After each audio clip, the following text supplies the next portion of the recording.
Good morning, students. Today we'll discuss the next topic of human reproduction. It is the female reproductive system. Female, it consists of the organs that produce an ovum periodically, facilitates its fertilization and later growth into the fetus. The female reproductive system consists of pairs of ovaries, a pair of fallopian tubes, a uterus, vagina, external genitalia, and a pair of Bartholin's glands.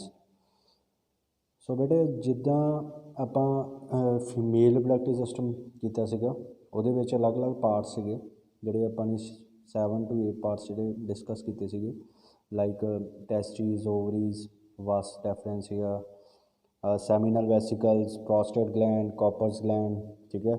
ਸੋ ਇਸੇ ਤਰ੍ਹਾਂ ਇਹਦੇ ਵਿੱਚ ਵੀ ਇਹਦੇ female reproductive system ਦੀ ਵਿੱਚ ਵੀ parts ਆ ਜਿਹੜੇ ਅਸੀਂ discuss ਕਰਾਂਗੇ, ਠੀਕ ਹੈ।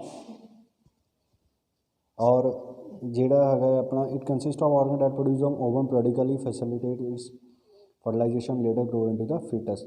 ਸੋ ਇਹ ਕੀ ਕਰਦਾ, ਇਹਦੇ ਵਿੱਚ ਐਸਾ ਆਰਗਨ ਜਿਹੜਾ ਫੀਮੇਲ ਰਿਪਰੋਡਕਟਿਵ ਸਿਸਟਮ ਆ ਉਹ ਓਵਮ ਨੂੰ ਪ੍ਰੋਡਿਊਸ ਕਰਦਾ ਆ, ਠੀਕ ਹੈ। ਉਹ ਉਸ ਓਵਮ ਦੈਨ ਫਰਟੀਲਾਈਜੇਸ਼ਨ ਹੁੰਦੀ ਆ ਅਤੇ ਇੱਕ ਜਿਹੜਾ ਨਿਊ ਫੀਟਸ ਜਿਹੜਾ ਉਹ ਡਿਵੈਲਪ ਕਰਦਾ ਹੈ। So first part is the ovary. They are the pair of almond shaped female gonads, ਔਰ ਉਹਨਾਂ ਨੂੰ ਅਸੀਂ ਕੀ ਬੋਲਦੇ ਹਾਂ, ਪ੍ਰਾਇਮਰੀ ਸੈਕਸ ਆਰਗਨ। ਮੇਲ ਦੇ ਵਿੱਚ ਪ੍ਰਾਇਮਰੀ ਸੈਕਸ ਆਰਗਨ ਕਿਹੜਾ ਸੀਗਾ, ਟੈਸਟਿਸ, ਅਤੇ ਫੀਮੇਲ ਦੇ ਵਿੱਚ ਕਿਹੜਾ ਆ ਗਿਆ, ਓਵਰੀ। ਇਹ ਦੋਨੇ ਕੁਐਸਚਨਸ ਤੁਹਾਡੇ ਇੰਪੋਰਟੈਂਟ ਆ 1 marks. So which lie near the kidneys. When the girl child is born her ovaries contain 1000 of immature eggs ਔਰ ਫੋਲੀਕਲਸ। ਜਦੋਂ ਇੱਕ ਗਰਲ ਬੇਬੀ ਬੋਰਨ ਕਰਦੀ ਹੈ, ਠੀਕ ਹੈ, ਅਤੇ ਉਸ ਦੀ ਓਵਰੀ ਦੇ ਵਿੱਚ ਬਹੁਤ ਸਾਰੇ ਜਿਹੜੇ ਆ 1000 ਆਫ ਇਮੈਚਿਓਰ ਐਗਸ ਹੁੰਦੇ ਆ, ਜਾਂ ਜਿਹਨੂੰ ਅਸੀਂ ਫੋਲੀਕਲਸ ਬੋਲਦੇ ਹਾਂ। ਆਫਟਰ ਪਿਊਬਰਟੀ, ਜਦੋਂ ਉਹਦੀ ਪਿਊਬਰਟੀ ਏਜ ਆ ਜਾਂਦੀ ਹੈ, a few follicles begin to mature every month ਔਰ 28 ਡੇਜ਼। ਹਰੇਕ 28 ਡੇਜ਼ ਤੋਂ ਬਾਅਦ ਇੱਕ ਜਿਹੜਾ ਫਿਊ ਜਿਹੜੇ ਫੋਲੀਕਲਸ ਹੁੰਦੇ ਆ ਉਹ ਇੱਕ ਮੈਚਿਓਰ ਹੋ ਕੇ ਇੱਕ ਓਵਮ ਪ੍ਰੋਡਿਊਸ ਬਣਦਾ ਹੈ, ਉਹਦਾ ਜਿਹੜਾ ਕਿ ਪ੍ਰੋਡਿਊਸ ਹੁੰਦਾ ਹਰੇਕ 28 ਡੇਜ਼ ਬਾਅਦ। But only 1 reaches maturity alternative 2 ovaries. ਅਤੇ ਉਹਨਾਂ ਜਿਹੜੇ ਫਿਊ ਫੋਲੀਕਲਸ ਹੁੰਦੇ ਉਹਨਾਂ ਵਿੱਚ ਇੱਕ ਜਿਹੜਾ ਮੈਚਿਓਰ ਹੋ ਕੇ ਚੰਗੀ ਤਰ੍ਹਾਂ ਉਹ ਕੀ ਕਰਦਾ ਆ, ਉਹ ਸਕਰੀਟ ਹੁੰਦਾ ਆ after 28 days. Besides forming ovary secrete 2 types of. ਹੁਣ ਜਿਸ ਤਰ੍ਹਾਂ ਜਿਹੜੀਆਂ ਟੈਸਟਿਸ ਸੀਗੀਆਂ ਉਹ ਫੀਮੇਲ ਉਹ ਮੇਲ ਹਾਰਮੋਨ ਸਕਰੀਟ ਕਰਦੇ, ਟੈਸਟੋਸਟੇਰੋਨ, ਠੀਕ ਹੈ। ਇਸੇ ਤਰ੍ਹਾਂ ਜਿਹੜਾ ਫੀਮੇਲ ਦੇ ਵਿੱਚ ਜਿਹੜਾ ਹਾਰਮੋਨ ਸਕਰੀਟ ਹੁੰਦਾ ਆ ਉਹ ਐਸਟ੍ਰੋਜਨ ਐਂਡ ਪ੍ਰੋਜੈਸਟਰੋਨ, ਇਹ ਦੋ ਹਾਰਮੋਨ ਜਿਹੜਾ ਇਹ ਸਕਰੀਟ ਕਰਦਾ ਹੈ। ਹੁਣ ਐਸਟ੍ਰੋਜਨ ਦਾ ਕੀ ਫੰਕਸ਼ਨ ਆ, it controls the development of female secondary sexual characters. Progesterone is required for the development of uterine lining to receive and nourish the embryo if formed, ਠੀਕ ਹੈ। ਸੋ ਇਹ ਦੋਨਿਆਂ ਦਾ ਤੁਹਾਨੂੰ ਅਲੱਗ-ਅਲੱਗ ਫੰਕਸ਼ਨ ਆ। ਐਸਟ੍ਰੋਜਨ ਦਾ ਪਹਿਲਾਂ ਪਤਾ ਲੱਗ ਗਿਆ, ਜਿਹੜੇ ਸਾਡੇ ਸੈਕੰਡਰੀ ਸੈਕਸ਼ੂਅਲ ਕਰੈਕਟਰਸ ਆ ਉਹਨਾਂ ਨੂੰ ਡਿਵੈਲਪ ਕਰਨ ਵਿੱਚ ਹੈਲਪ ਕਰੂਗਾ। ਔਰ ਦੂਜੇ ਨੰਬਰ 'ਤੇ ਹੈਗਾ ਪ੍ਰੋਜੈਸਟਰੋਨ, ਜਿਹੜਾ ਹੈਗਾ ਆ ਉਹ ਕਾਹਦੇ ਵਾਸਤੇ ਹੁੰਦਾ, ਉਹ ਯੂਟਰਾਈਨ ਲਾਈਨਿੰਗ। ਆਹ ਦੇਖੋ, ਆਹ ਹੈਗੀ ਆ ਫੀਮੇਲ ਰਿਪਰੋਡਕਟਿਵ ਸਿਸਟਮ। ਇਹਦੇ ਵਿੱਚ ਆਹ ਜਿਹੜੀ ਇਨਸਾਈਡ ਯੂਟਰਾਈਨ ਲਾਈਨਿੰਗ ਹੈ ਨਾ, ਉਹਨੂੰ ਇਹ ਐਂਡੋਮੀਟਰੀਅਮ ਜਿਹਨੂੰ ਬੋਲਦੇ ਆ, ਉਹਨੂੰ ਇਹ ਹੈਲਪ ਕਰਦਾ ਹੈ ਫਾਰਮੇਸ਼ਨ ਫਾਰਮ ਕਰਨ ਵਿੱਚ, ਓਕੇ। ਆਹ ਵਾਲੀ ਯੂਟਰਨ ਐਂਡੋਮੀਟਰੀਅਮ ਬੋਲਦੇ ਅਸੀਂ ਇਹਨੂੰ। ਇਹ ਥਿੱਕ ਲਾਈਨਿੰਗ ਹੁੰਦੀ ਆ, ਕਿਉਂਕਿ ਜਦੋਂ ਅਸੀਂ ਅੱਗੇ ਨੈਕਸਟ ਫਰਟੀਲਾਈਜੇਸ਼ਨ ਜਿਹੜਾ ਟੌਪਿਕ ਆ ਉਹ 'ਚ ਪੜ੍ਹਨਾ ਆ। ਆਹ ਓਵਰੀ ਹੁੰਦੀ ਆ, ਠੀਕ ਹੈ। ਓਵਰੀ ਨੇ ਕੀ ਕਰਨਾ, ਐਗ ਪ੍ਰੋਡਿਊਸ ਕਰਨਾ, ਠੀਕ ਆ। ਉਹ ਇੱਥੋਂ ਸਪਰਮ ਜਿਹੜਾ ਐਂਟਰ ਕਰਦਾ ਹੈ from this side, sperm enter ਕਰੂਗਾ। ਉਹ ਸਪਰਮ ਮੂਵਮੈਂਟ ਅਸੀਂ ਪੜ੍ਹਿਆ ਸੀਗਾ ਨਾ, ਸੈਮੀਨਲ ਵੈਸੀਕਲਸ ਜਿਹੜੇ ਕਿ ਉਹਨੂੰ ਪ੍ਰੋਵਾਈਡ ਕਰਦੇ ਸੀ, ਉਹਨੂੰ ਮੂਵਮੈਂਟ, ਉਹਨੂੰ ਇੱਕ ਲਿਕੁਇਡ ਮਟੀਰੀਅਲ ਪ੍ਰੋਵਾਈਡ ਕਰਦੇ ਤਾਂ ਕਿ ਉਹਦੀ ਮੂਵਮੈਂਟ ਜਿਹੜੀ ਆ ਸਪਰਮ ਦੀ ਵਧੀਆ। ਉਸ ਮੂਵਮੈਂਟ ਕਰਕੇ ਉਹ ਜਿਹੜਾ ਸਪਰਮ ਇੱਥੇ ਪਹੁੰਚੂਗਾ, ਇੱਥੋਂ ਮੂਵ ਹੋ ਕੇ, ਦੈਨ ਇੱਥੋਂ ਐਗ ਨੇ ਓਵਰੀ ਨੇ ਐਗ ਰਿਲੀਜ਼ ਕਰਨਾ ਔਰ ਇਹਨਾਂ ਦੀ ਫਰਟੀਲਾਈਜੇਸ਼ਨ ਹੋਊਗੀ। ਔਰ ਉਹ ਜਦੋਂ ਫਰਟੀਲਾਈਜੇਸ਼ਨ ਹੋ ਗਈ ਦੈਨ ਡਿਵੀਜ਼ਨ ਹੋਣੀ 2 4 8 ਇਹਦਾ ਸੈੱਲ ਬਣ ਕੇ, ਦੈਨ ਜਿਹੜਾ ਬੇਬੀ ਹੋਣਾ ਉਹ ਇੱਥੇ ਆ ਕੇ ਫਿਕਸਡ ਹੁੰਦਾ, ਠੀਕ ਹੈ। ਜਦੋਂ ਬਲਾਸਟੋਸਿਸਟ ਬਣਦਾ ਹੁੰਦਾ ਇੱਥੇ ਆ ਕੇ ਇਹ ਜਿਹੜੀ ਥਿਕ ਲਾਈਨਿੰਗ ਦੇ ਵਿੱਚ ਆ ਗਿਆ ਫਿੰਗਰ ਲਾਈਕ ਲਾਈਨਿੰਗ ਹੁੰਦੀ, ਇਹਦੇ ਵਿੱਚ ਫਿਕਸ ਹੋ ਜਾਂਦੀ ਹੁੰਦੀ, ਠੀਕ ਹੈ। ਸੋ ਇਹ ਜਿਹੜੀ ਆ ਇਹ ਜਿਹੜੀ ਐਂਡੋਮੀਟਰੀਅਮ ਲਾਈਨਿੰਗ ਹੈ, ਥਿਕ ਲਾਈਨਿੰਗ ਹੈ, ਕੌਣ ਬਣਾਉਂਦਾ ਆ, ਇਹ ਪ੍ਰੋਜੈਸਟਰੋਨ ਬਣਾਉਂਦਾ ਹੈ, ਠੀਕ ਹੈ। So development of uterine lining to receive and nourish the embryo form, ਠੀਕ ਹੈ। सो इन्हें नरिशमेंट प्रोवाइड करनी है एंडोमीटर ने। सैकेंड पार्ट है तुहाडा बेटा, सैकेंड पार्ट दे विच आ जांदा फलॉपियन ट्यूब्स। फलॉपियन ट्यूब्स नूं ओविडक्ट्स भी बोलते हैं। So they are the pair of curve tubes about 10-12 centimetres in length. ये जड़ियाँ आ वाली फलॉपियन ट्यूब्स आ कर्वड, ठीक है, इधरों आ ला लो, ये भी कर्वड है, इन्हों असीं फलॉपियन ट्यूब बोलते हैं। So that at the distal ends 2 fallopian tubes open into the uterus. So proximal regions lies near the ovary. It has a fabricated funnel shaped free open called infundibulum, ठीक है। आ जी फिम्ब्रीकेटर मैंने आ फिम्बराई shape इन्हें बोलते हैं। आ देखो आ फिम्ब्रीकेटर finger like projection आ जी ovary है ये attach होंगी है और इसनों की बोलते हैं इतने अटैचमेंट होती है इनफंडिबुलम, ठीक है। The fallopian tube is slightly swollen behind the infundibulum. The swollen part is called ampulla. It is a site for the fertilization of ovum. A important question beta. Where is the fertilization take place in female reproductive system? A important question है, note down कर लो। Where is the fertilization take place in female reproductive system? वो कितने होंदा? In ampulla, ठीक है। तुसी ਜਾਂ ਤਾਂ कह सकते हैं fallopian tube, ठीक है। फलॉपियन ट्यूब का आह वाला रीजन होंदा जिहड़ा स्वॉलन पार्ट आ, इनू असीं एम्प्यूला बोलते हैं। इत्थे की हुंदी है फर्टिलाइजेशन होंदी है, इस पार्ट ते की हुंदी है बेटा फर्टिलाइजेशन होंदी है। इंपॉर्टेंट आ question, where is the fertilisation take place. Third part is the uterus आ जांदी है। It is a inverted pyriform muscular thick walled but distensible bag like organ which is specialised to retain and nourish the foetus during the pregnancy, ठीक है। Uterus आ वाली चीज़ है, इनू vagina बोलते हैं। आ यूट्रस इत्थे आके जिहड़ा ओवम आ उन्हें चंगी तरह डिवेलप जो डिवीजन होए नहीं है, दैन बेबी प्रोड्यूस होंदा। उस बेबी नूं जो भी नरिशमेंट प्रोवाइड करनी है वो इत्थे आके होंदी है। जिद्दां असीं पहला पढ़िया सी ना, पहला 2 हारमोन सक्रीट करते एस्ट्रोजन तो प्रोजेस्टेरोन। एस्ट्रोजन ने की करना है सैकेंडरी सैक्सुअल करैक्टर्स नूं डिवेलप करता है, तो जिहड़ा प्रोजेस्टेरोन आ उस आ लाइनिंग नूं फॉर्म करने में हेल्प करता सीगा। हुण वो जिहड़ा बेबी है उन्हें भी इत्थे आके फिक्सड होना, ठीक है। सो इनू यूट्रस बोलते हैं। सो यूट्रस टेपर्स टू और lower end to form the cervix open into vagina, ठीक है। यूट्रस कितने वो नीचे वाले पार्ट में की बोलते हैं सर्विक्स, और सर्विक्स तो वाला नीचे वाला पार्ट होता है वजाइना, हाँ ठीक है। नेक्स्ट आइंदा fourth part is a vagina. Female copulatory organ होंदा, बर्थ कनाल होंदा, has well a passage for the menstrual flow. जो कोई वेस्ट मटीरियल बाहर निकलता है इस थ्रू निकलता है। Vagina is 8 to 9 centimetre long muscular distensible tube which extend from cervix to vaginal और इसीफाई। एक्सटर्नल जेनिटिलिया जो लास्ट वाला पोर्शन सीगा एक्सटर्नल जेनिटिलिया वाला, ठीक है। So this is a urinary meatus, urinary open भी बोलते हैं इनू। और small pea shaped erectile outgrowth clitoris इत्थे प्रेजेंट होंदी है, is present above the urinary meatus. 6th one Bartholin glands, जिदा वो मेल रिप्रोडक्टिव सिस्टम के अपना पता है कॉपर्स ग्लैंड होंदियां, और फीमेल के की प्रेजेंट होंदियां बार्थलिन ग्लैंड्स होंदियां। Pair of small glands which open lateral vaginal orifice. So the secretion lubricate nucleus any acid. हुण जिस तरह वो भी एसिडिटी नहीं बनन दिंदा सीगा, कौन नहीं बनता था वैसिकल्स जो प्रोस्टेट ग्लैंड जो लिक्विड मटीरियल प्रोड्यूस करते। इदां ही ये जो बार्थलिन ग्लैंड्स आ इन्होंने भी अपना एक म्यूकस सक्रीट करना है, जिहदे करके कोई भी एसिडिटी वगैरह अगर बनती उन्होंने न्यूट्रलाइज कर देना। Breast they are a pair of bronchothoracic prominence we develop during puberty and become active only after child birth, ठीक है। ये भी जो प्यूबर्टी एज के डिवेलपमेंट होंगी है, बट जोड़ा वर्क करना कदों स्टार्ट करते हैं ये after the during the puberty but become active only after the child birth. जो एक बेबी प्रोड्यूस होंदा है, बेबी का जन्म होंदा है, उस तो बाद जिहड़ियां प्रोड्यूस होना वर्क करनी शुरू कर दियाँ breast. So internally need number of milk और mammary glands which become active at the time of parturition. Next आंदा फर्टिलाइजेशन, ठीक है। ये सारा प्रोसैस किद्दां हुंदा है वो असीं देखना। कहंदा ह्यूमन फीमेल्स दे विच fertilisation and hence pregnancy can occur within 2 to 3 days of ovulation, generally between 14 to 16 days of menstrual cycle। Sperms deposited in vagina during this period will travel to all parts of female reproductive tract, partly by movement of later and partly by movement of sperm। ठीक है, ਹੁਣ ਉਹ ਕਹਿੰਦਾ ਕਿ ਜਿਹੜਾ ਆ ਜਦੋਂ evolution ਹੁੰਦੀ ਆ, ਐਵੋਲੂਸ਼ਨ ਐਗ ਜਿਹੜਾ ਪ੍ਰੋਡਿਊਸ ਹੁੰਦਾ ਆ, ਠੀਕ ਹੈ। ਹੁਣ ਓਬਵੀਅਸਲੀ ਉਹੀ ਐਗ ਦੇ ਨਾਲ ਜਿਹੜਾ ਸਪਰਮ ਪ੍ਰੋਡਿਊਸ ਹੋਊਗਾ 14 to 16 ਡੇਜ਼ ਦੇ ਵਿੱਚ ਕੀ ਕਹਿੰਦੇ ਆ ਉਹ ਜਿਹੜਾ ਐਗ ਬਣ ਜਾਂਦਾ ਹੈ ਚੰਗੀ ਤਰ੍ਹਾਂ ਔਰ ਪ੍ਰੋਡਿਊਸ ਹੁੰਦਾ ਹੈ, ਔਰ ਹੌਲੀ ਹੌਲੀ ਕੀ ਜਿਹੜਾ ਸਪਰਮ ਆ ਉਹ ਐਂਟਰ ਕਰੂਗਾ, ਉਹ ਸਪਰਮ ਨੇ ਜਾ ਕੇ ਉਹਦੇ ਨਾਲ ਫਿਊਜ਼ਨ ਹੋਣੀ ਉਹਦੀ। ਠੀਕ ਹੈ, ਸੋ ਦ ਸਿੰਗਲ ਸਪਰਮ ਫਿਊਜ਼ਿਜ਼ ਵਿਦ ਐਗ। ਜਦੋਂ ਉਹ ਸਪਰਮ ਨੇ ਜਾ ਕੇ ਉਹਨੇ ਐਗ ਦੇ ਨਾਲ ਫਿਊਜ਼ ਕਰਨਾ ਅਤੇ ਉਹਨੇ ਕੀ ਬਣਾਉਣਾ ਜ਼ਾਈਗੋਟ। ਬੇਟਾ ਪਹਿਲਾਂ ਵੀ ਦੱਸਿਆ ਹੋਣਾ ਤੁਹਾਨੂੰ 8th 9th ਕਲਾਸ 'ਚ, ਜ਼ਾਈਗੋਟ ਜਿਹੜਾ ਹੁੰਦਾ ਸਾਡੀ ਫਸਟ ਸੈੱਲ ਹੁੰਦਾ ਸਾਡੀ body the, first cell.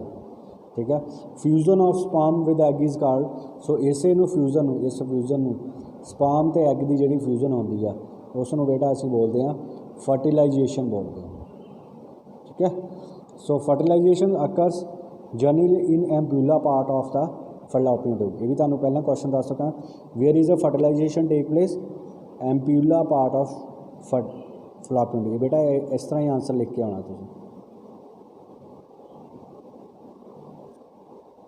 ਐਂਪਿਊਲਾ part of the Fallopian tube. ਠੀਕ ਹੈ, fertilisation egg undergoes cleavage to form a ball of cells called the morula. It begins to descend and reach the uterus by 7th day. By this time the embryo is transported into the blastocyst। ठीक है, ਜਦੋਂ ਕਹਿੰਦਾ ਸਭ ਤੋਂ ਪਹਿਲਾਂ ਦੇਖੋ ਆਹ ovary ਸੀਗੀ, ਓਵਰੀ ਨੇ ਐਗ ਪ੍ਰੋਡਿਊਸ ਕੀਤਾ। ਠੀਕ ਹੈ, ਇੱਧਰੋਂ ਸਪਰਮ ਜਿਹੜਾ ਐਂਟਰ ਕਰ ਗਿਆ। ठीक है, ਫੈਲੋਪੀਅਨ ਟਿਊਬ ਇੱਥੇ ਪਹੁੰਚ ਗਿਆ, ਐਗ ਅਤੇ ਸਪਰਮ ਆਹ ਦੇਖੋ ਫਰਟੀਲਾਈਜੇਸ਼ਨ ਆਹ ਐਗ ਆ ਟੇਲ ਲਾਈਕ ਜਿਹੜੇ ਆ ਸਪਰਮ ਆ, ਇਹਨਾਂ ਵਿੱਚ ਫਲੂਇਡ ਪਹਿਲੀ ਡਿਵੀਜ਼ਨ ਹੋਈ। ਠੀਕ ਹੈ, ਇਹ ਕੀ ਬਣ ਗਿਆ 2 ਲੇਅਰ 2 ਸੈੱਲ ਸਟੇਜ, 2 ਤੋਂ 4, 4 ਤੋਂ 8 ਬਣਦੇ ਬੇਟਾ, 8 ਤੋਂ 16। ਜਦੋਂ 16 ਸਟੇਜ ਆ ਗਈ 16 ਸਟੇਜ ਨੂੰ ਅਸੀਂ ਕੀ ਬੋਲਦੇ ਹਾਂ ਮੋਰੂਲਾ ਸਟੇਜ। ਇਹ ਬੇਟਾ ਬਹੁਤ ਇੰਪੋਰਟੈਂਟ ਆ ਪੁਆਇੰਟ। ਠੀਕ ਹੈ, ਇਹਨੂੰ ਅਸੀਂ ਬੋਲਦੇ ਹਾਂ 16 ਸਟੇਜ। ਇਹ ਤੁਹਾਨੂੰ ਕੁਐਸਚਨ ਪੁੱਛ ਸਕਦੇ ਆ ਆਫਟਰ ਦਾ ਫਰਟੀਲਾਈਜੇਸ਼ਨ। ठीक है, आफ्टर द फर्टिलाइजेशन। ठीक है, 16 स्टेज सैल 2 सैल स्टेज ही 16 सैल स्टेज जी होंगी है 16 सैल स्टेज उसनों की कहते हैं, उन्होंने कहते हैं मॉरूला स्टेज कहते हैं। की असी बोलते हैं मॉरूला की फॉर्मेशन होंगी है। ठीक है, सो बट ये जी फॉर्मेशन होनी है। ठीक है, जो पहला फर्टिलाइजेशन हो गई अंडरस्टूड, तो एक सैल्स की ये जोड़े आ ये 7th डे बनना जाके, it forms the 7th day. जो इतने आ सपोज कर लो अज ये फ्यूजन होंगी है। ठीक है, 7 दिनों बाद ये जोड़ा मॉरूला फॉर्मड होना। मॉरूला दे विच किन्ने सैल होंगे 16 सैल होंगे डिवीजन हो गए। इंपॉर्टेंट पॉइंट्स आ बेटा, ये कर लेना। So by this time so it begins to descend and reach the uterus by 7th day। ठीक है, 7th day by this time the embryo is transformed into the blastocyst। ठीक है, so after the 7th day जो ये जो मॉरूला बन गया then इन्हें कितने पहुँच जाना यूटरस। आ देखो जा इतने आ गए इनू इंपलांटेशन बोलते हैं। हुण ये भी क्वेश्चन आता where is implantation of embryo take place ਜਾਂ ਬਲਾਸਟੋਸਿਸਟ ਕਹਿੰਦੇ ਆ, ਕਿਉਂਕਿ ਪਹਿਲਾਂ ਮੋਰੂਲਾ ਬਣਦਾ ਹੈ, ਉਸ ਤੋਂ ਬਾਅਦ ਕੀ ਬਣਦਾ ਹੈ ਬਲਾਸਟੋਸਿਸਟ। ਇਹਨੂੰ ਕੀ ਬੋਲਦੇ ਆ ਬਲਾਸਟੋਸਿਸਟ। ਔਰ where is the implantation of blastocyst take place, ਕਿੱਥੇ ਹੁੰਦੀ ਹੈ ਯੂਟਰਸ ਦੇ ਵਿੱਚ। ਇਹ ਇਹਦਾ ਆਨਸਰ ਆ। ਠੀਕ ਹੈ, ਬਲਾਸਟੋਸਿਸਟ sends finger like outgrowth or villi into the uterine wall और फिक्सेशन और इम्प्लांटेशन। और ब्लास्टोसिस्ट ने की करना एक फिंगर लाइक प्रोजेक्शन होनी है, देखो येलो कलर भी दिखाई दे रही है फिंगर लाइक प्रोजेक्शन, ये यूटराइन वॉल के विच फिक्स हो जाना इन्हें। ठीक है, so the contact region goes to one special spongy disc shape tissue इसका प्लेसेंटा। और इत्थे इन्हें प्लेसेंटा की फॉर्मेशन होनी शुरू होनी है। Placenta villi of the embryo comes in contact with blood sinuses of uterus. Glucose amino acids oxygen other useful material pass from the uterus from mother to embryo through this contact. और जो placenta बन जाना जो भी बच्चे नूं, क्योंकि baby develop होना शुरू हो गया। ठीक है, और जो भी इस ब्लास्टोसिस्ट नूं चाहिदा आ कोई फूड मटीरियल, कोई ग्लूकोज, अमाइनो एसिड, वो किहदी मदद नाल पहुँचूगा, वो प्लेसेंटा की मदद नाल पहुँचूगा। ठीक है। So waste of substance and carbon dioxide generated by the embryo are transfer to mother's breast through placenta. अगर ये जिहड़ा कोई भी वेस्ट मटीरियल प्रोड्यूस करता है वो भी प्लेसेंटा के थ्रू मदर को पहुँचना। सो जो भी मदर ने खाना पीना वो प्लेसेंटा के थ्रू बेबी को पहुँचना, और जो बेबी ने सक्रीट करना कोई वेस्ट मटीरियल, कोई कार्बन डाइऑक्साइड या कोई रेस्पिरेशन लैनी है, ऑक्सीजन लैनी है, वो प्लेसेंटा के through. Understood. So the an umbilical cord attach the growing foetus with the placenta. Total period of embryonic development is the gestation period. ठीक है। और ये जिन्ना टाइम लगता, जिन्ना टाइम इसनूं डेवलप होने लगता, वो उस टाइम में उसी गैस्टेशन पीरियड बोलते हैं। की बोलते हैं? गैस्टेशन पीरियड, जिन्होंने असीं 9 मंथ भी बोल सकते हैं या 270 days. For the sake of convenience gestation period is consider to be 40 weeks और 280 days by calculating from the day of previous menstruation. The mature foetus is delivered. Act of giving birth to baby is called parturition. जो बच्चा पूरी चंगी तरह develop होता 9 month बाद produce होता है बाद, तो उन्होंने असीं बोलते हैं पार्चुरेशन। और जी अंदर वो डेवलपमेंट होती रही उन्होंने असीं बोलते सी गैस्टेशन पीरियड। ठीक है। और प्लेसेंटा के नाल एक अंबिकल कॉर्ड भी होंदी है। ठीक है। वो भी जी वो बेबी नूं ते उहदे नाल यूट्रस नाल अटैच करने में हैल्प करती है। अंडरस्टूड है। ये सी तुहाडी फर्टिलाइजेशन बहुत इंपॉर्टेंट टॉपिक आ, so you have to cover it. Next है आ जाता बेटा वट हैपन्स, कहता हुण देखो ये सारी फर्टिलाइजेशन वगैरह हो गई। हुण एक गल होर कहता जेकर एग फर्टिलाइज ना होवे, ये सारिया चीज़ां ईजीली तां होनी सी जे वो फर्टिलाइजेशन होती, एग प्रोड्यूस होता स्पर्म आके, जे वो स्पर्म आके उन्हें फ्यूज़ नहीं होगा फिर की होगा, उस एग ने बाहर एज ए वेस्ट मटीरियल जिहड़ा वो वेजाइना राही एज ए आफ्टर 28 डेज़ जिन्होंने मैंस्ट्रुअल साइकिल बोलते सी, ਉਹਦੇ ਰਾਹੀਂ वो वेस्ट मटीरियल बाहर सक्रीट हो जाना बॉडी तो। ठीक है। सो उन्होंने मैंस्ट्रुअल साइकिल बोलते हैं। ठीक है। 28 डेज़ बाद आफ्टर होंदा जे तां होंदा जेकर फर्टिलाइजेशन ना हो। अंडरस्टूड है। जिहदे विच ब्लड निकलता है, म्यूकस और एंडोमेट्रियम लाइनिंग पीसिस वगैरह होंगे है, और 3 to 5 डेज़ लिए मैंस्ट्रुएशन पीरियड होंदा है। ठीक है। जो प्यूबर्टी एज आ जाती है 12 to 13 ईयर्स, उदों ये गर्ल्स के विच स्टार्ट होना स्टार्ट होंदा।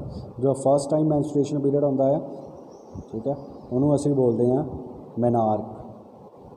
और कदों ये स्टॉप हो जाता 45 to 50 ईयर्स। ठीक है। और जो स्टॉप हो जाता उन्होंने असीं बोलते हैं मेनोपॉज।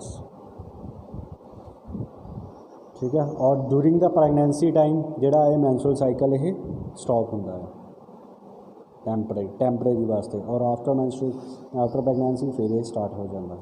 अंडरस्टूड। सो नैक्सट आते साढ़े रिप्रोडक्टिव हैल्थ जिहड़ियां चीज़ां साढ़ियां इंपॉर्टेंट आ। State of physical and mental and social fitness to be responsible of safe and satisfying productive life. बहुत मेल से फीमेल नूं अवेयरनेस प्रोवाइड करते हैं। ठीक है। और reduction in number of children to limit of enjoying family means जी एक फैमिली प्लैनिंग करनी कि वो वास्ते पॉपूलेशन कंट्रोल करने वास्ते बहुत सारिया चीज़ों ध्यान में रखना पैंदा है। ठीक है। So population of our country is growing geometrically while resources can increase arithmetically as despite best efforts of Indian government all required citizens in falling short. So government जी है वो हैल्प कर रही है। ठीक है। पीपल्स की ताकि जी पॉपूलेशन वो कंट्रोल किया जाए, और may be healthy service, education, transport, housing, employment, nutrition सारी चीज़ां प्रोवाइड करती गवर्नमेंट, बट कोई लिमिट होती है। ठीक है। सो मीनस अगर पॉपूलेशन बढ़ूगी तो वो नीड्स भी बढ़ूगी। अंडरस्टूड है। पॉपूलेशन बढ़ूगी तो वो नीड्स भी बढ़ूगी। ठीक है। So similar situation occur when the family where the family large number of children parents are able to look after each and every child. जेकर एक फैमिली के कहते ज़्यादा सारे चिल्ड्रन हो, बच्चे ज़्यादा पैदा हो, तो वो हरेक बच्चे वाल ध्यान देना औखा हो जाता। So it is important each family should not have 2 to 3 children. 2 to 3 children तो ज़्यादा चिल्ड्रन नहीं होने चाहिए। So the family can plan their education, career, settlement, उन्होंने बारे सोच सकते हैं family very well. So family planning is a programme to limit the size of family.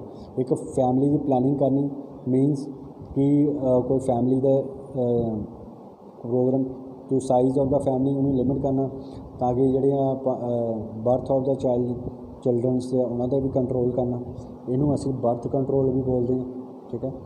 ਔਰ it regulates the number of one children through deliberate control of conception, children by choice or not by chance. Inverted or red color triangle is a sign of family planning or family welfare. और methods of family planning की है, preventions of pregnancy is called contraception, जेकर असी pregnancy ਨੂੰ ना होने दईए, ठीक है। कंटिन्यूस टेक्निक्स ਜਿਹੜੀਆਂ यूज़ कीतियां ਜਾਂਦੀਆਂ ਜਿਹੜੀਆਂ कि ਜਿਹਦੇ ਕਰਕੇ ਪ੍ਰੈਗਨੈਂਸੀ ਰੁਕ ਸਕਦੇ। पहले नंबर ਤੇ ਹੈਗਾ ਮਕੈਨੀਕਲ ਬੈਰੀਅਰ ਮੈਥਡਸ ਆਉਂਦੇ ਆ, ਦੇ ਵੇਰੀਅਸ ਇਕਵਿਪਮੈਂਟਸ यूज़ ਕੀਤੇ ਜਾਂਦੇ, ਕੌਂਡਮ ਵਗੈਰਾ, ठीक है। ਸਰਵਾਈਕਲ ਕੈਪ ਜਿਹੜਾ ਇਹ यूज़ ਕੀਤੇ ਜਾਂਦੇ ਆ, ਡਾਇਫਰਾਗ੍ਰਾਮਸ ਜਿਹੜੇ यूज़ ਕੀਤੇ ਜਾਂਦੇ ਆ, ਰਬਰ ਸ਼ੀਟ ਹੁੰਦੇ ਆ, ठीक है। ਇਹ ਚੀਜ਼ਾਂ यूज़ ਕੀਤੀਆਂ ਜਾਂਦੀਆਂ ਤਾਂ ਕਿ ਜਿਹੜੀ ਆ ਪਾਪੂਲੇਸ਼ਨ ਜਿਹੜੀ ਆ ਕੰਟਰੋਲ ਕੀਤੀ ਜਾ ਸਕੇ। ਦੂਜੇ ਨੰਬਰ 'ਤੇ ਆ ਜਾਂਦਾ ਤੁਹਾਡਾ ਇੰਟਰਾ ਯੂਟਰਾਈਨ ਕੰਟਰਾਸੈਪਟਿਵ ਡਿਵਾਈਸਿਸ ਆ ਜਾਂਦੀਆਂ, ठीक है। ये these are the devices made of plastic metal or which when inserted into uterus prevent insemination by destroying sperm। और ये ਜਿਹੜੀਆਂ IUCD ਹੁੰਦੀਆਂ ਇਹ ਫੀਮੇਲਸ ਦੇ ਵਿੱਚ ਇੰਜੈਕਟ ਕਰ ਸਕਦੇ ਆ ਤਾਂ ਕਿ ਜਦੋਂ ਸਪਰਮ ਐਂਟਰ ਹੋਵੇ ਉਹ ਡੈਡ ਹੋ ਜਾਵੇ। ਹੋਰ ਸੈਵਰਲ ਟਾਈਪਸ ਹੁੰਦੇ, ਲੂਪ, ਸਪਾਇਰਲ, ਰਿੰਗਸ, ਬਾਊ, ਅਲੱਗ-ਅਲੱਗ ਸ਼ੇਪਸ ਦੇ ਹੁੰਦੇ ਆ। ਔਰ ਇਹ ਮਤਲਬ ਇੱਕ ਵਾਰੀ ਇੰਸਰਟ ਕਰਦੇ ਆ ਤਾਂ 3 ਤੋਂ 4-5 ਸਾਲ ਤੱਕ ਇਹ ਜਿਹੜਾ ਇਹ ਵਰਕ ਕਰ ਸਕਦੀ ਆ। ਹਾਰਮੋਨਲ ਮੈਥਡਸ ਆਫ ਕੰਟਰਾਸੈਪਸ਼ਨ ਹੋਰ ਕਿਹਦੇ ਨਾਲ ਕੰਟਰੋਲ ਕਰ ਸਕਦੇ ਹਾਂ? They are used by woman for suppressing the production of ovum through inhibition of follicle stimulating hormone, ਠੀਕ ਹੈ। ਕਿਉਂਕਿ ਜਿਹੜਾ ਫੋਲੀਕਲ FSH ਹਾਰਮੋਨ ਹੈ ਇਹੀ ਸਟਿਮੂਲੇਟ ਕਰਦਾ ਹੈ ਓਵਰੀ ਨੂੰ ਤਾਂ ਕਿ ਉਹ ਜਿਹੜਾ ਐਗ ਪ੍ਰੋਡਿਊਸ ਕਰ ਸਕੇ, ਉਹਨੂੰ ਅਸੀਂ ਰੋਕ ਸਕਦੇ ਹਾਂ। ਜਿੱਦਾਂ ਕਿ ਜਾਂ ਕੋਈ ਮੈਡੀਸਨ ਖਾ ਸਕਦੇ ਹਾਂ ਜਿਹਨੂੰ ਓਰਲ ਪਿਲਸ ਕਹਿੰਦੇ ਆ, ਜਿਹਦੇ ਵਿੱਚ ਪ੍ਰੋਜੈਸਟਰੋਨ ਹੁੰਦਾ ਹੈ ਔਰ ਵਿਦਾਊਟ ਐਸਟ੍ਰੋਜਨ। ਇੰਪਲਾਂਟਸ ਦੇ ਆਰ ਸਭ ਡਰਮਲ डिवाइसेस भी प्रोवाइड लॉन्ग टर्म कंट्रैक्शन। फिर मॉर्निंग आफ्टर पिल्स मीनस कोई भी मैडिसन वगैरह ले सकते हैं। कैमिकल मैथड्स किहड़े होंदे आ? क्रीम, जैली, कोई लिक्विड मटीरियल यूज़ कर सकते हैं। रिवर्सिबल स्टरलाइजेशन सर्जिकल टैक्नीक्स होंदियां जिहड़े कि जिहदे करके स्पर्म जिहड़ा आ ਉਹ फीमेल्स तो ओवा तक ओवरी तक ना पहुँचे। So this is a reversible by another surgical से पैसे हुए। रिवर्सिबल स्टरलाइजेशन या परमानेंट मैथड, ये परमानेंट मैथड होता है, ठीक है ना। दो तरह के मैथड सीगे, ठीक है, लगी समझ। सो नैक्सट आ जाता ये जोड़ा हो गया रिवर्सिबल स्टरलाइजेशन टू टाइप्स से होंगे। एक होंगी vasectomy in males and tubectomy in females, ये दोनों परमानेंट मैथड्स होंगे आ।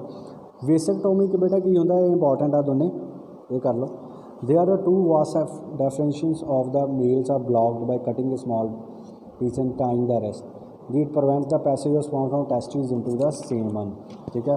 हुण वेसेक्टोमी आ देखो आ सीगा अपने पढ़िया सीगा, ठीक है।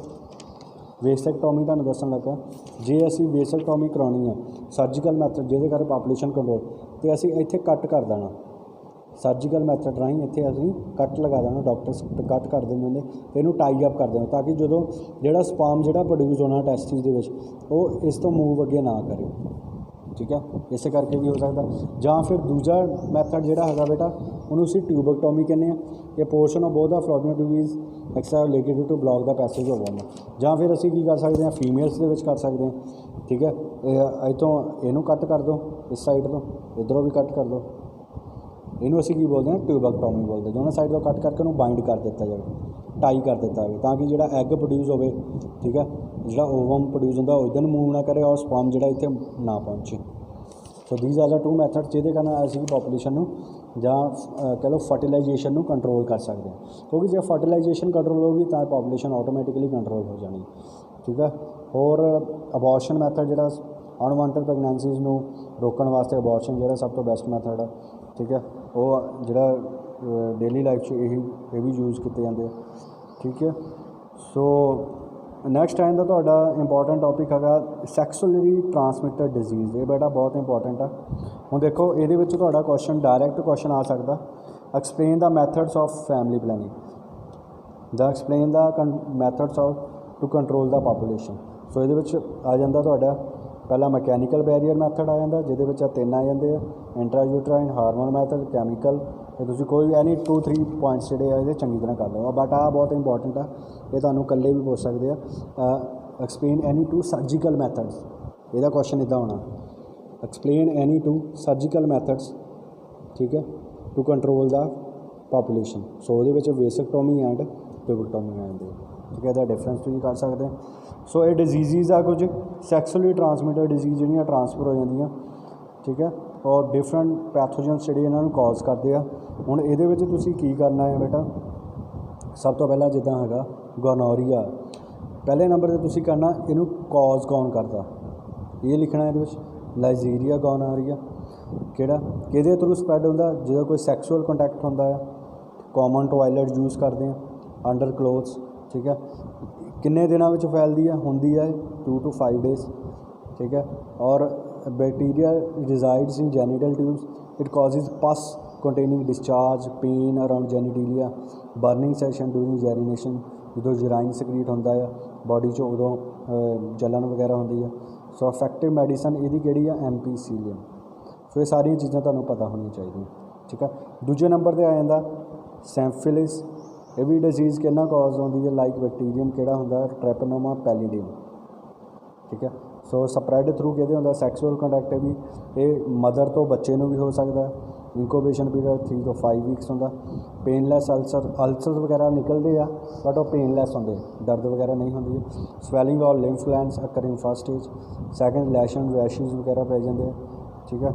ਮੈਡੀਸਨ ਇਹਦੀ ਹੈਗੀ ਟੈਟਰਾਸਾਈਕਲਿਨ। ਜੈਨੀਟਲ ਵਾਰਸ ਹੁੰਦੇ ਆ, ਇਹ ਵੀ ਹਿਊਮਨ ਪੈਪਿਲੋਮਾ ਵਾਇਰਸ ਰਾਹੀਂ ਹੁੰਦਾ ਹੈ, ਠੀਕ ਹੈ।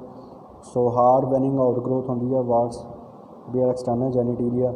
ਸੋ ਇਨ ਵੂਮਨ ਇਨਫੈਕਸ਼ਨ ਮੇ ਐਂਟਰ ਵਜਾਈਨਾ, ਸਰਵਿਕਸ ਦੇ ਅੰਦਰ ਵੀ ਇਨਫੈਕਸ਼ਨ ਜਿਹੜੀ ਐਂਟਰ ਹੋ ਜਾਂਦੀ ਹੈ। ਸੋ ਪੇਨ ਵਗੈਰਾ ਵੀ ਹੁੰਦੀ ਹੈ। ਸੋ ਇਹਨੂੰ 2 ਇਫੈਕਟਿਵ ਮੈਡੀਸਨ ਜਿਹੜੀਆਂ ਪ੍ਰੈਪਰੇਸ਼ਨ ਕਰ ਰਹੇ ਹਾਂ। ਏਡਸ ਵਗੈਰਾ ਅਕਵਾਇਰਡ ਇਮਿਊਨੋ ਡੈਫੀਸ਼ੀਐਂਸੀ ਸਿੰਡਰੋਮ ਦੀ ਫੁੱਲ ਫॉर्म ਆ। ਕੌਜ਼ ਕਿਹਦੇ ਨਾਲ ਕਰਦਾ, HIV ਨਾਲ, ਇਮਿਊਨੋ ਡੈਫੀਸ਼ੀਐਂਸੀ ਸਿੰਡਰੋਮ, ठीक है। So virus is transmit to sexual contact, blood contact ना आए, जैसे कॉमन नीडल यूज़ कर लिए, सिरिंज वगैरह, कोई ब्लेड वगैरह यूज़ कर लिए। मदर टू फीटस ये भी फैल जाती है किहदे थ्रू, प्लेसेंटा के थ्रू। ये 27 to 28 मंथ के विच ये सिम्पटम्स बहुत क्लीयरली विजुअल्स होंगे। ये हैडेक, रैशिज, नॉजिया, फ्रैंगनाइटिस, फीवर। तो ये की होंदा, एड्स के जिहड़ा साडा इम्यूनिटी सिस्टम आ टोटली जिहड़ा रिड्यूस्ड हो जाता, वीक हो जाता, जिन्होंने कहते इस इन्फैक्शन बहुत जल्दी अकर होंदी है और डैथ भी आफ्टर 10 to 12 ईयर्स डैथ भी हो जाती है। So these are the important sexual transmitted disease you have to be do very carefully, okay. So बेटा ये तुहाडा चैप्टर जिहड़ा कंप्लीट होया, 3rd चैप्टर फुल कंप्लीट। और ये तुसीं डायग्राम्स जिहड़ी आ फीमेल रिप्रोडक्टिव सिस्टम डायग्राम बनानी है, ठीक है। आ तुहानूं फर्टिलाइजेशन ते इंप्लांटेशन के जिहड़ियां स्टैप्स है तुहानूं पता होने चाहिए, अंडरस्टूड है। सो आ डायग्राम्स तुसीं बना सकते हो पेपर दे विच। इंपॉर्टेंट क्वेश्चनस तुहानूं नालों नाल मैं दस दिते हैं, सारे इंपॉर्टेंट है, जो भी तुहानूं मैं नाल दस्सिया ये तुहाडी कॉपी विच लिखे होने चाहिए। सो बेटा प्लीज़ बी प्रिपेयर, चंगी तरह प्रिपेयर करो ताकि तुहानूं कोई भी प्रॉब्लम ना हो, ओके। Thank you.